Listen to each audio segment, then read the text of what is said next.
Hello, it's been a couple of weeks since my last one, but welcome back to another CleaveTech tech tip. So in today's tech tip, we've moved on to 24th EuroSport. Now this is the fourth class at the ISRA World Championships. If you haven't seen the others, then I'm going to put a link up here to the playlist where we've covered things like the 24th production team race, the 32nd EuroSport race, the Formula One race, and as I say now, we're on to 24th EuroSport, which was a fourth and final class at the 2022 Slot Car World Championships. So let's take a look at the actual car I raced, and along the way, I'll give you some tips on bodyshell, chassis, tyres, and setup.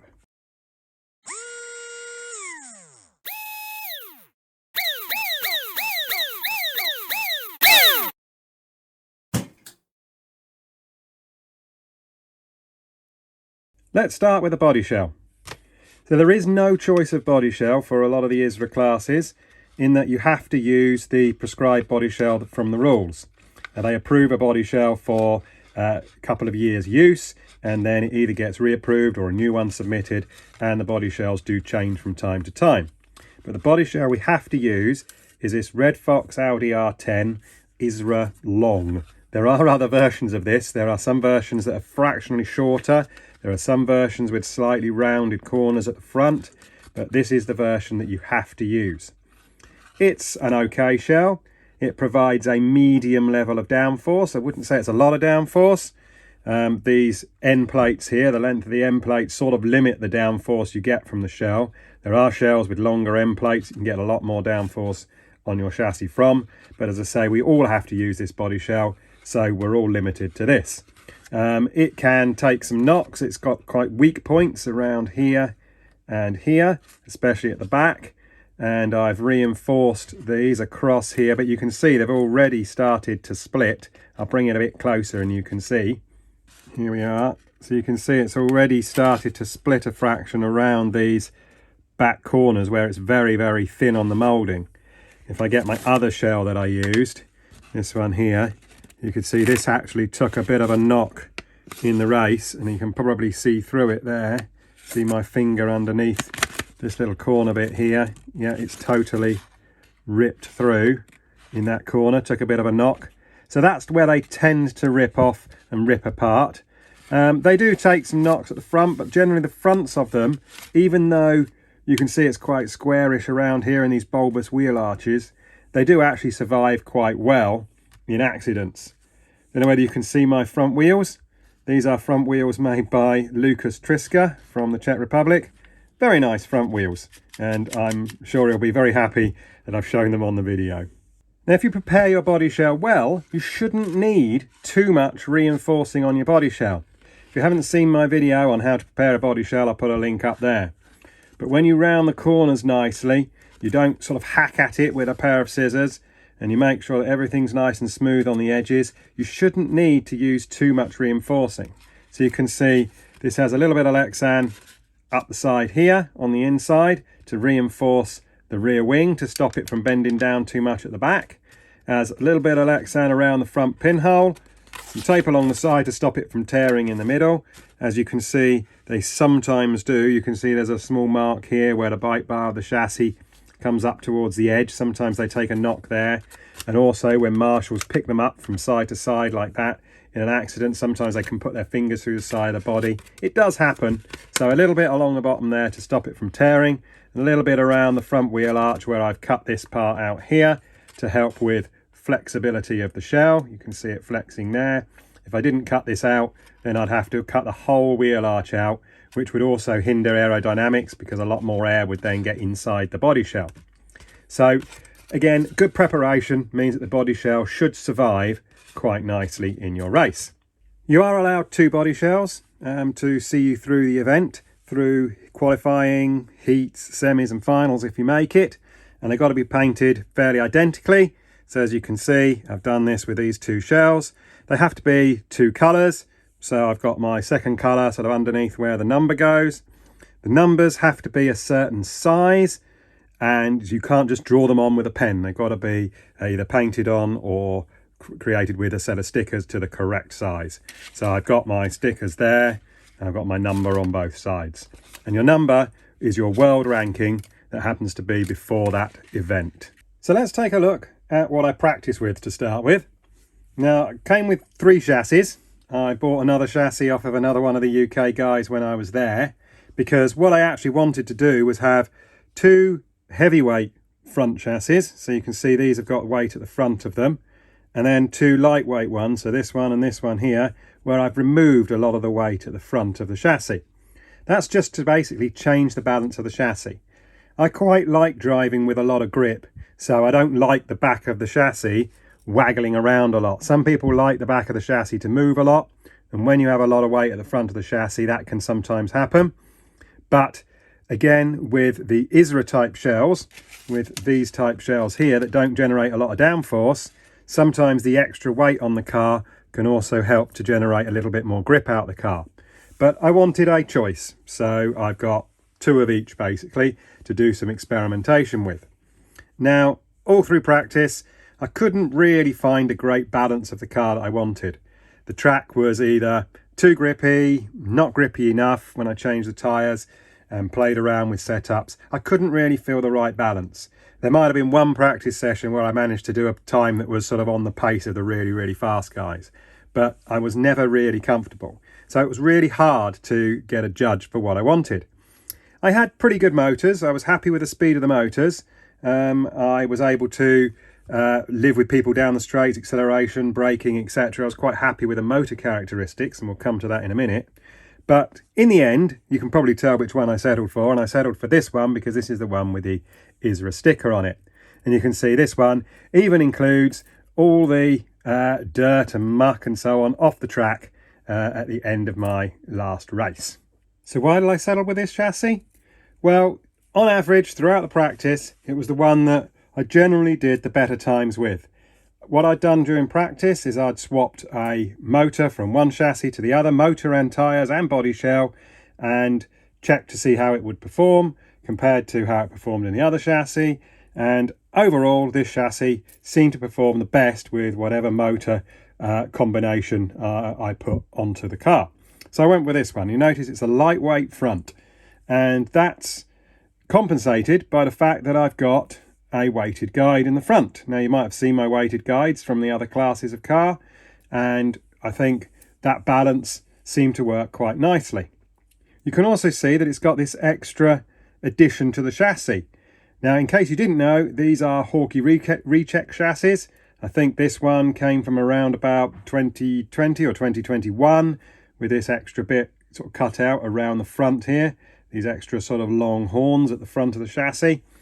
You can also see that this one here has the straight cuts at the back of the pans, whereas some of the slightly later ones had a slightly curved cut at the end. I think that was just to add maybe a little bit of strengthening to the cut a little bit, because they do occasionally bend and break here at the back of the pans, and I have seen that happen with a rear impact here, and it snapped the pans on people's chassis. But you can see it's got this extra brace here. Now, this was something that Yaroslav Recheck brought with him for some of his chassis. It's something that's seen on other people's chassis, like Piero Castriconi chassis, and it's just in this case, it's a little bit of a band-aid to it, I suppose, in that it solders on here and solders on there, and just adds a little bit more strength to this rear corner of the chassis here, which is obviously not supported so much by the motor, which solders in here and here. But not too sure really how much strength it adds, because it is only soldered on, butt jointed here, and obviously it's soldered on underneath there. That's quite a good joint, but here it's just butt jointed onto the chassis here. So I'm not too sure how much strength it actually gives this corner of the chassis. But it didn't make it any worse, so I went with it, tried it out. People were running it. It was sort of one of those things like, well, it's there, I'll solder it on, I'll give it a go. And ultimately, as I say, this chassis did perform slightly better than the others, so maybe it was partly down to that. I can't really tell, because I haven't done a total back-to-back test with the track in the same conditions with and without this extra brace. But anyway, as I say, I went for this chassis.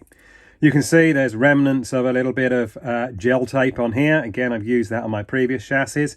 I've also talked about how the gel tape can damp chassis movement front to back and a little bit of the side to side movement as well, and it tends to add a little bit more grip to the chassis.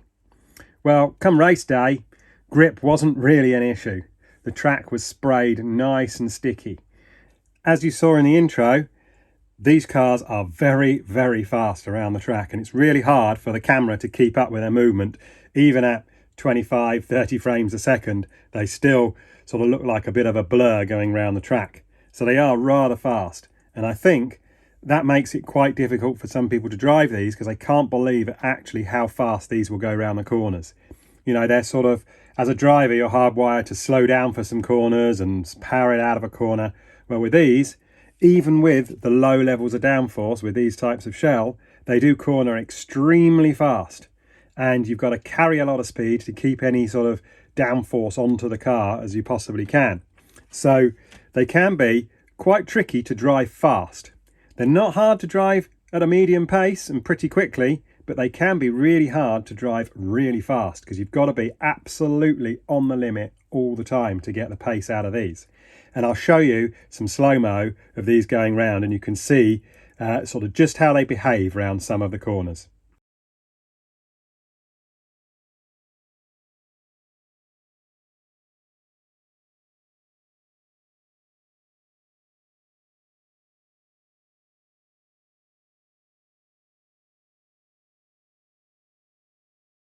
So those of you watching closely will have seen that on my chassis, I've actually ended up adding a small amount of weight back on to this front horns of my chassis here, just to add that little bit more front end stability. And that was generally because the grip seemed rather high. So even with the weighted guide and the lightweight Samson's Harry's Nuts guide nut on the top to keep the centre of gravity as low as possible, I still felt I needed a little bit more weight over the front end, because the front end was a little bit nervous when I started to put the power on coming out of a corner. So I went for this little extra bit of weight. Now, it isn't very much, it is only tiny, it's very, very thin, but it just sort of, maybe it was more psychological, but it seemed to help settle the car down in the grippier conditions that were out there at the time. Now, I didn't qualify too great for this class. I'll see if I can put a list here on the left-hand side so you can see. But in reality, I was quite pleased with that qualification, because of the way the car was handling in practice and the way I felt about it. I was quite happy to make it there, and actually I was in this race with some decent drivers as well. You know, it was potentially a quite nice clean race, and that's what you want in EuroSport. So come the heat, I managed to get round. I kept it in the slot. I had a really good race with some of the others, and amazingly ended up qualifying quite high up for the semi-finals, and I think I managed to get into the top semi-final, which was quite a result from something like the C or the D heat. Maybe I didn't have the ultimate pace, but clearly I could keep my car on the track, go round, circulate, not crash too much, and keep a decent pace up, which was good enough to make the top semi-final. So I was dead chuffed at that. And now after the semi-final, you get your car back. So when you get your car back, you can examine the motor usage. You know, does the motor need a service? Do you need to change motor? Does it need new brushes? You know, things like changing the braids, tyres. So you can change the setup, and you actually get a few minutes on the track to test any setup changes that you make before you have to take it back into parc fermé or technical inspection. So I was able to tweak the car a little bit. I changed the motor because I had a better motor. And actually, I borrowed a motor for the semi-final from one of the other UK guys, from Lee Parsons. Thank you very much for letting me borrow the motor. At that point, it was really well. I've done much probably better than I expected to do. I knew I had one more motor that would probably do me for the final, but I'd also noticed I'd broken one of my motors that I was intending to use. So I thought, well, let's see if somebody's got one I can borrow, then hopefully that'll get me to the next stage, and then I can put my other one in for the final. And it worked out all right to me. But again, the handling still wasn't there on the chassis. It was still a little bit nervous. So as I was going into a corner, the car would sometimes kick out and sometimes it would front out. And that was what I couldn't quite get my hand around, or my head around, and get the right setup for the chassis. So it was either suddenly too grippy or not grippy enough. And I couldn't quite get that balance from the chassis that I wanted. But again, semi-final, drove round, kept it in, drove around at a reasonable pace, And lo and behold, absolutely amazingly, don't know how this happened, because this is probably the worst handling car I had for the whole weekend, or the whole week of racing, I should say. But somehow I managed to make the final. And then once you made the final, it's do or die, really. Try stuff, do stuff. You know, you're in the final. Clearly, I wasn't going to win it. Well, who knows? You know, don't know. Maybe trying something different. I wasn't going to win it with the car I currently had for the semi-finals, so it was a case of try something different. So I put my other motor in, did some experimentation, but unfortunately the track just wasn't there. I couldn't get the right balance still, and the car was still pretty evilly handling. You can see here there's some gel tape here. I had some gel tape there at one point, so I tried, you know, damping or not damping, but in the end I decided that not damping it was better, because then I could at least get some chassis movement going on to throw the weight of the chassis around a little bit to try and get the car to move more predictably. Again, I tried more weight at the front. Again, didn't really help it very much, but in the end I think I decided that I'd made one fatal error, and something that I'd mentioned in my previous videos, and I'll put a link up there to my previous video, but I failed to recognise that fact, and that's probably the fact that cost me the good handling and potentially cost me an even better result in 24th EuroSport. But before I tell you what that is, let's have a look at another slow-mo.